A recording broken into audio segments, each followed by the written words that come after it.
মাছের ডিমের মধ্যে দেবো খই। এই এক মুঠো খই দিয়ে আর মাছের ডিম দিয়ে অসাধারণ রেসিপি শেয়ার করব। তো এখানে নিয়ে নিয়েছি খইটাকে ভালো করে বেছে পরিষ্কার করে নিয়েছি, কারণ ছোটো ছোটো এতে ধানের টুকরো থাকে। এবার অল্প 2 টেবিল চামচের মতো জল দিয়ে এটাকে একটু ভিজিয়ে রাখবো। বেশি জল দেবো না, অল্প জল দিয়ে এটাকে ভিজিয়ে রাখবো। মাছের ডিমটাকে ভালো করে ধুয়ে পরিষ্কার করে নিয়ে এইভাবে সেখান থেকে নোংরাটাকে বার করে নিচ্ছি।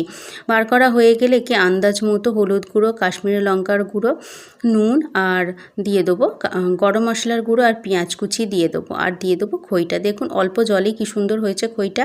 আমার এইরকম খইয়ের দরকার, বেশি জল দিলে আবার একদম নরম হয়ে যাবে। অল্প অল্প ভেজানো এই খইটা দিয়ে ভালো করে মাছের ডিমটাকে মেখে নেবো। প্যানের মধ্যে তেল গরম করে নিয়েছি, তেল গরম হয়ে গেলে এবার এই খইটা আর মাছের ডিমের মিশ্রণটা দিয়ে দেবো। দিয়ে এইভাবে লো ফ্লেমে 5-7 মিনিটের জন্য মতো রেখে দেবো। রেখে দেওয়া হয়ে গেলে এবার এটাকে আস্তে আস্তে উল্টে দেবো।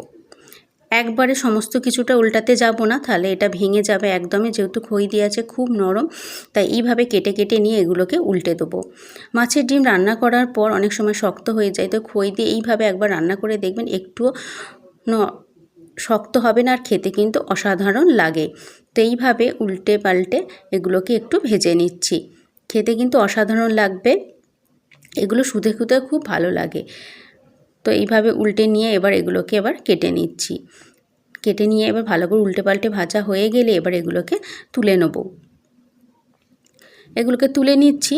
এবার প্যানের মধ্যে দিয়ে দিচ্ছি একটার মতো পেঁয়াজ কুচি, একটু টমেটো একটা, আর কয়েকটা কাঁচা লঙ্কা দিয়ে দিলাম। দিয়ে দেবো আদা রসুনের পেস্ট 1 টেবিল চামচ করে, দিয়ে দেবো হলুদ গুঁড়ো, কাশ্মীরি লঙ্কার গুঁড়ো আর জিরে গুঁড়ো দিয়ে মশলাটাকে খুব ভালো করে কষিয়ে নেবো এদিক ওদিক দিয়ে।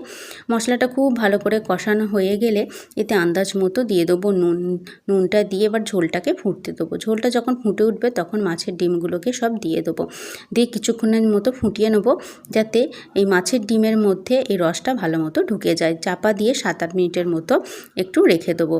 কিছুক্ষণ ফুটে গেলে এবার এতে দিয়ে দেবো টমেটো সস। এখানে 2 টেবিল চামচের মতো টমেটো সস নিয়ে একটু মিশিয়ে দিচ্ছি। তো রান্নাটা হয়ে গেছে। এইভাবে মিশিয়ে নিয়ে এবার এদিকে এপিট ওপিট দিয়ে উল্টে দিচ্ছি। অপর দিকে একটু দিয়ে দিলাম একটু গরম মশলার গুঁড়ো। তো রেসিপিটা কেমন লাগলো অবশ্যই কমেন্ট করে জানাবেন। ভালো লাগলে লাইক, শেয়ার, কমেন্ট, অবশ্যই চ্যানেলটা সাবস্ক্রাইব করবেন আরও নিত্য নতুন রেসিপি পাওয়ার জন্য।